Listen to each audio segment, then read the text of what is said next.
Okay, how's everyone doing? Everyone woken up?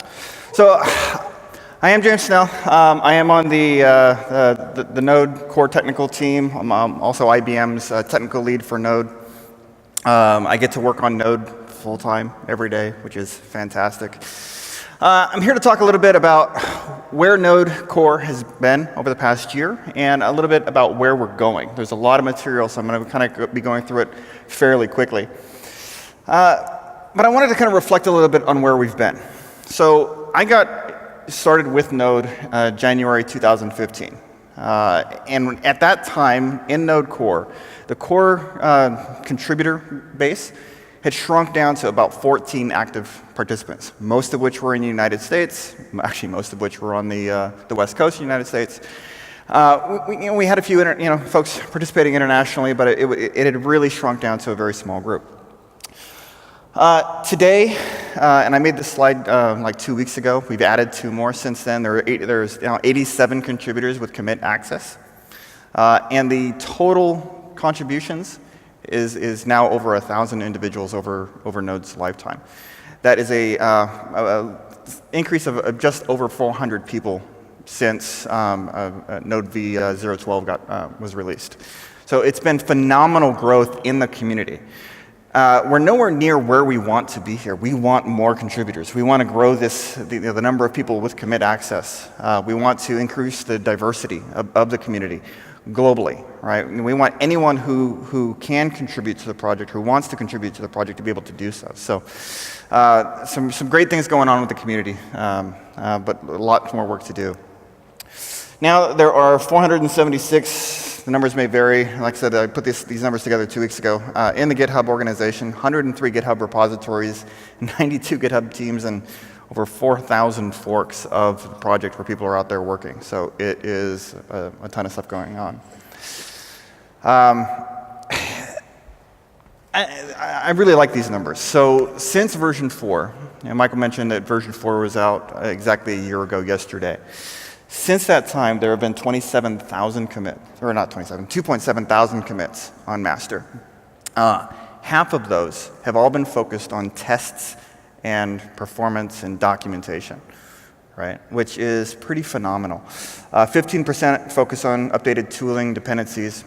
Version 5 only had 17 Semver major, and version 6 only had 90 Semver major commits out of the 2.7 thousand. Right, so that means that there's been a huge amount of focus on just stabilizing the core, making the tests better, making performance better, fixing bugs. Very few actual breaking changes. And if you look at the transition, for those of you who may have transitioned from 0.10 or 0.12 to 4, it's kind of a painful process, right? There was a significant number of changes there that made that a little more difficult. But the transition from 4 to 6 was much easier, and the transition from 6 to 7 and then 7 to 8 is going to be even smoother. And that's because we've been putting that focus on stability and making sure that the platform is just working really well. The really interesting thing about this is when we launched the foundation, one of the key goals was to make the contribution process as open and as liberal as possible. We didn't want to have any kind of gating factors of individuals, right, that could basically block what was happening, right? We just wanted to open it up. If you wanted to contribute, you could. And what we found as soon as we did this is the majority of new contributors just wanted to make Node more stable, make it better, make it more performant. And I think that was a fantastic result of what we did here. We did, improve performance in a number of ways. If you go to benchmarking.node.js.org, we run benchmarks every day. So these are the live numbers of how master is doing. You can see that this increase on this first graph is when we landed a new version of V8. It had a massive improvement in terms of operations per second. The second graph is our startup times. You can see that the newer versions take a little longer to start up and shut down because we're doing more optimizations there so that while things are running, it's more performant. But these numbers are tracked, like I said, every single day, and it's definitely this site it's a new resource from our benchmarking working group. It's a fantastic way of getting to kind of see where Node is at right now. We have a new canary in the gold mine tool. This one's fun. We are proactively testing the most dependent on modules in our own CI against every change that we make almost. So whenever we have a Semver major, we go off and we run the test suites for all of these projects, right? Just to make sure that we don't break anything. We've been able to catch a number of regressions before they happen. The alpha nerd, Miles Boren, he's also on the CTC. He deserves a significant amount of the credit for this tool. He has a talk, I think either later on today or tomorrow, I can't remember exactly when it is, but he has a talk on some of the lessons learned and some of the experiences with this tool. The thing I wanted to point out about this is that this is installable from NPM. If you just NPM install CITGM, you can run these tests yourself. It'll test, whatever set of modules you want against the development image of Node that you're running. Or you can open a pull request and get your module to run on our own infrastructure. And we'll make sure that every time we do a Semver major commit, we'll run the test for you. This is another great one. I love this. Every non-trivial commit, we run our CI check on everything other than docs, right? So if it's a docs change, okay, we'll go ahead and skip it. But every commit will run on all of these platforms every time, right? And we'll usually run every pull request on these actually several times if it's non-trivial, just to make sure that things aren't breaking. The infrastructure team, the build team, deserves a huge amount of credit for this, for setting up this infrastructure. It's pretty impressive what they've done. One of the more impressive aspects of it is the Raspberry Pi farm. I think Rod Vag, one of the other contributors, in his garage has a whole bunch of Raspberry Pis all set up in this array. It's pretty impressive, and we'll run all of the tests there as well on every commit. So. Releases. We've had 120 Node releases since January 2015. Those do include all of the IO.js releases. If you're not aware, when we did merge the projects, we decided to count all of the IO.js releases as proper Node releases. So bringing them all together, this is all the release lines, 0.10, 0.12, 4, and 6, 4, 5, 6, all of these, been 120 of those. 31 have been to version 4, 0.10, 0.12 under our long-term support plan. We'll talk a little bit more about that in a second. We have a new major release every 6 months, so October and April. Even-numbered releases are in April, so we just had V6 come out last April. We have V7 coming up here in October. The even-number releases are the ones that go under our LTS plan. The odd number, like version 5, those are only going to be supported for a max of maybe 9 months, right? So if you're using V5, the main purpose for those odd number releases is to give the developer community a chance to catch up on what Node is doing, right? To make sure all the modules work, to make sure there's not this huge gap between each LTS release that comes out once a year, right? The long-term support plan means 30 months of guaranteed support. So right now, current releases, we have 6.5 is our current stable. Current long-term support branch is 4.5. And 0.10 and 0.12 are both in maintenance now. If you're still using 0.10, 0.12, anybody still using those? All right, upgrade. just do it. 0.10 expires at the end of October, and 0.12 expires at the end of the year. And the main reason for that is after the 31st of December, we won't be able to get any more OpenSSL updates for those versions. And so we won't be able to provide any real security updates for those. So we're just going to cut off support, maintenance for those. So you want to make sure you're at least on whatever the current version 4 is. Long-term support expiration for version 4 is April 2018. You have some time. But version 6 is supposed to go into LTS in October. And those will overlap. They intentionally overlap. Because if you're a business relying on Node, we want to give you a transition time where you can go from one LTS release to another LTS release, hopefully with minimal breakage. So The next v6, the code name will be Boron. We assign code names based on the periodic table. Boron was the winning vote here. That'll come out in October. It's going to be late October because we're waiting on the new version of V8, and this is fun. We're going to be shipping with V8 version 5.4, which means LTS will go. It'll go to LTS with the. I'm sorry, no. 5.4 is going to be in version 7. 6 is going to have is in 5.1. We want to make sure that everything's working with version 7 before this goes over. 7 is going to have the 5.4. This is the first time we're going to be doing beta releases. The first beta will be out next week. It will have the beta version of V8 5.4. This one's only going to be supported till June 2017. It's an odd-numbered release, so we're looking at about 9 months. Okay, and of course V8 in 2017. Okay, so I am really pushing hard here. We need to have Google give us V8 version V8 for Node V8. So it's V8, V8, and V8. This is going to be epic if we can pull this off. So we really have to do this. Realistically, it's probably going to be something boring like V8, V6 or something. But I'm going to try to get there. I'm lobbying hard for it. So where are we going? And I want to kind of talk about this. We don't have much time, so I'm going to have to breeze through quite a bit of this. And I want to talk about some of the things that we're working on in core.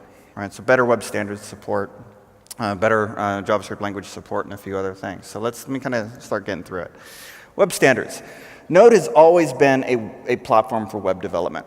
Right? We've had an HTTP implementation in there. We do URL parsing. The problem is that while it's been good, there were a number of shortcuts taken to the implementation to get performance, right? And we're taking an effort now to really start to improve the standards compliance within Node, hopefully in a way that doesn't sacrifice performance. It's not a trivial problem. One of the things we're working on is WWG URL parsing. So making URL parsing in Node consistent with what's currently in browsers. So it'll be the same URL object in both, right? So you don't have two different APIs for that. We're also looking at better spec compliance for HTTP 1. The HTTP implementation has been a rich source of security issues within Node for the past year. In fact, almost all of our security releases have dealt with HTTP issues, so we're working on hardening that up. And we're also working on HTTP 2. This is an ongoing conversation now. Exactly how we will do this, I'll be talking about it a little bit more later today. And hopefully a little bit more during the collaboration summit that's this weekend. But getting HTTP2 in there within the next year. So continued improvement to language standards, promises, async await, and ES6 modules specifically. With V8 version 5.4 in Node, we'll get something like 98% of ES6 language features that just work, right? The things that are still a problem spot are promises. We don't know when async await is coming, which is kind of appropriate. We still have some work to do on promises. Promises don't work with Node debugging right now. They're basically implemented as a black box. We can't see inside them to do any of the debugging work that we need. It's been an ongoing problem, and we're looking to get that solved. The other thing we're looking at is figuring out ways to get the Node API compatible with promises. There's been a number of conversations there. Do we just want to start supporting it within the API or make it easier for the existing API to work to be used with promises? So there's a number of ongoing conversations. It's not very non-trivial.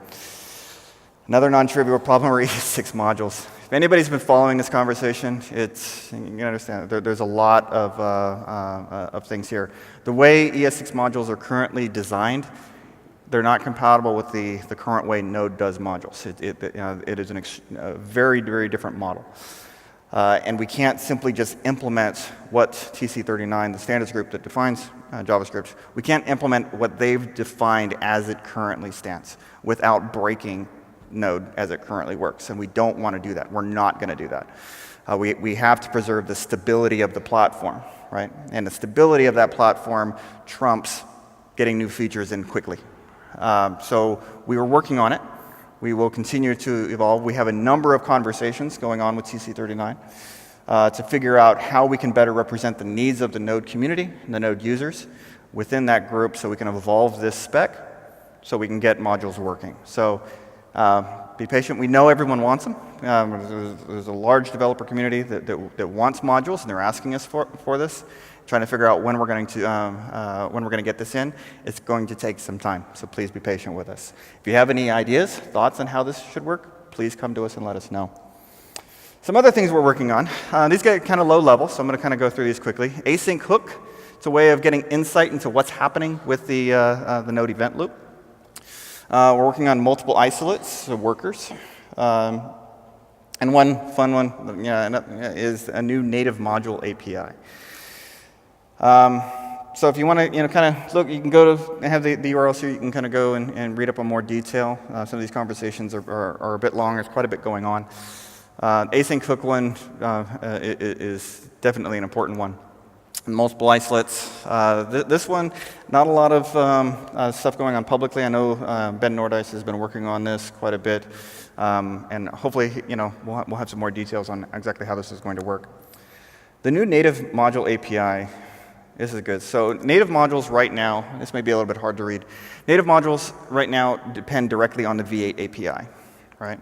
What we're basically doing is trying to make it so that native module developers can write add-ons that do not bind directly to V8. Right? And they go through this abstraction API that allows us to update versions of V8 faster on the back end without breaking native modules. So whenever we update it, you don't have to actually go through and recompile. You don't have to go through and reinstall everything. Things just continue to work. Another benefit of this is that we can get other VMs in there, like the Chakra work, where that is being integrated much easier, and these native modules can work against those other VMs, also without being having to be modified, right? So that work is going good. Static error codes. This is another one. Every node error will have a static error code rather than having to depend on just the error message. UV link T-streams. This is pretty low level, but this is a much more powerful streams API for native module development. And of course, the multiple VM work. The work is underway to make Node truly agnostic as to what VM is used under the covers. We will still continue to ship V8 as the default engine for the foreseeable future. There's been no plans to change that default, but we do want to make it possible for developers to easily use these other platforms. And improved embedding. Michael talked about Electron. This one's huge. This one's very, very important. We're starting to get much more involvement from the community of folks who are looking to embed Node into other things. And a number of improvements have been made to this, and we're going to continue to make those improvements. Improved internationalization. So we have the INCL object.